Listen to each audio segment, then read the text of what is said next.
Good day. I'm here to talk to you today a little bit about leads. Leads are the things that get us interested in what we're reading. They exist in nonfiction. They also exist in fiction. Literary nonfiction uses a lot of the same elements that we get in fictional writing. So if you've read a particularly good lead in fiction, some of the same techniques can be used for nonfiction as well.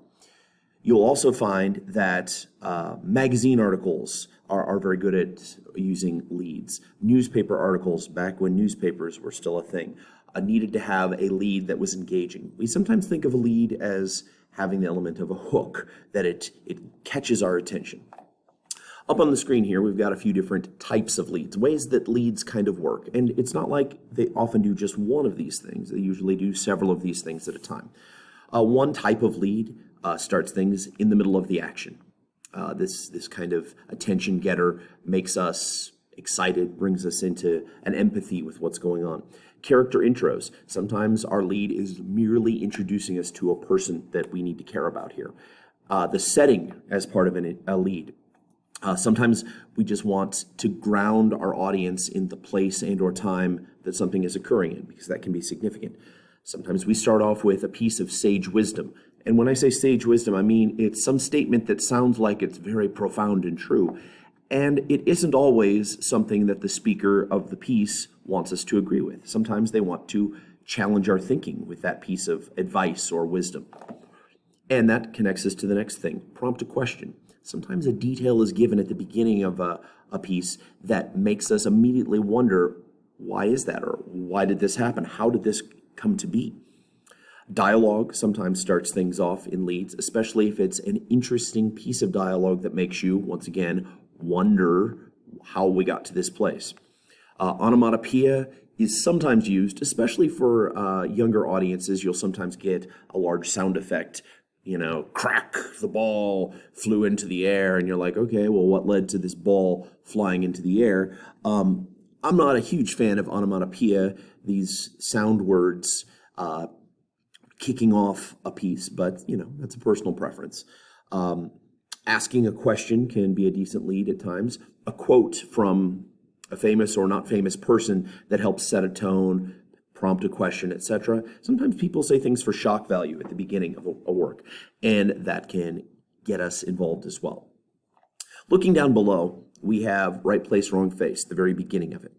As we take a look at it, it says, as the youngest of 5 girls and 2 boys growing up in Cincinnati, I was raised to believe that if I worked hard, was a good person, and always told the truth, the world would be my oyster. Now, you can disagree with me that that first sentence is the lead, but if we looked at it as the lead and think of what the word lead means, you don't want too much time to pass before you've hit what you would consider the lead to occur. Otherwise, people get bored, they go home. We look at that very beginning and say, well, what are they doing here? What do we have going on? We don't really have an action. We get a little bit of character intro, but not a lot. I guess the bit we get is about what values our speaker believes in, what he was raised to think. But we also get a little bit of setting. So I think lastly, the world would be my oyster. I was raised to believe. That partnering of those two pieces also might prompt the question of, ooh, what's going to go wrong? So this author has loaded at least 3 different types of lead techniques all into his first sentence so that we think about several different things. If we don't think about anything, we're not going to keep reading. Next, I'd like to talk to us a little bit about conclusions. So, a conclusion obviously is going to occur near the end. The conclusions that we have in this piece, or any pieces, could do things like touch back to something that's previously been mentioned or talked about, sometimes right back in the lead. Sometimes it takes things to the heart. It tries to have a strong emotional component to it with that conclusion. Sometimes our conclusions look to the future. And sometimes we end it with some sort of really well-crafted sentence that we call a zinger, something that just really sticks with you.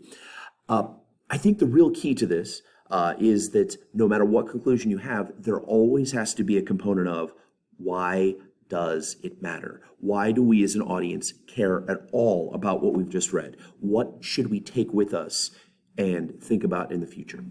So if we look at the final sentence from Right Place, Wrong Face, everything I learned growing up in Cincinnati has been shattered. Life will never be the same. Well, we're touching back to the lead. The very first sentence talks about growing up in Cincinnati with certain ideas, and by the end we realize that has been shattered. There's disillusionment on a grand scale.